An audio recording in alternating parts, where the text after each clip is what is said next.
The F-Pace sports a familiar face, with a voluminous chrome-ringed grille flanked by twin air intakes that are almost as large. Long horizontal headlamps flow into the fenders, and just behind the front wheels sit additional vents that are the only extraneous bit of styling flair on the entire vehicle. The overall look is smooth and taut, with lots of surface tension along the car's body sides. Not that Jaguar would have done it, but we're glad this is not an overwrought Lexus RX clone. The F-Pace's proportions emphasize the chassis rear-drive roots, although Jaguar will only sell the crossover with all-wheel drive in the US. By default, 90% of engine torque is routed to the rear wheels, and that can drop to as little as 10% as dictated by available traction.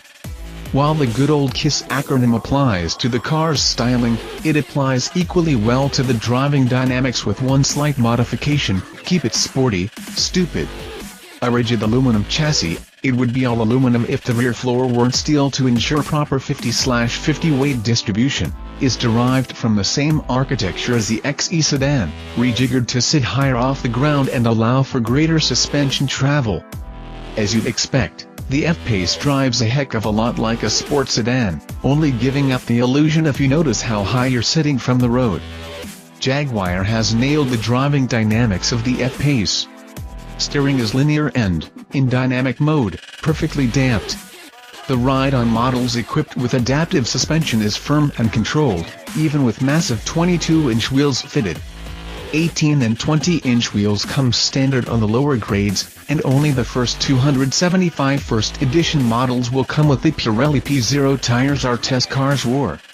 Still, all-season rubber isn't likely to stamp out the F-Pace's delightfully frisky behavior.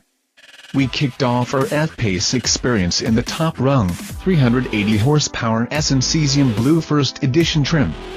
The limited edition treatment has a houndstooth pattern embossed in the leather and printed in the door panel trim, plus just about every option available for the crossover. Dynamically, it's identical to other S models, and it's definitely not lacking for power. The run to 60 miles per hour clocks in at just 5.1 seconds, and the engine is still pulling hard well into triple-digit speeds. Like most Jaguars, the F-Pace S sounds downright wicked with the throttle pinned.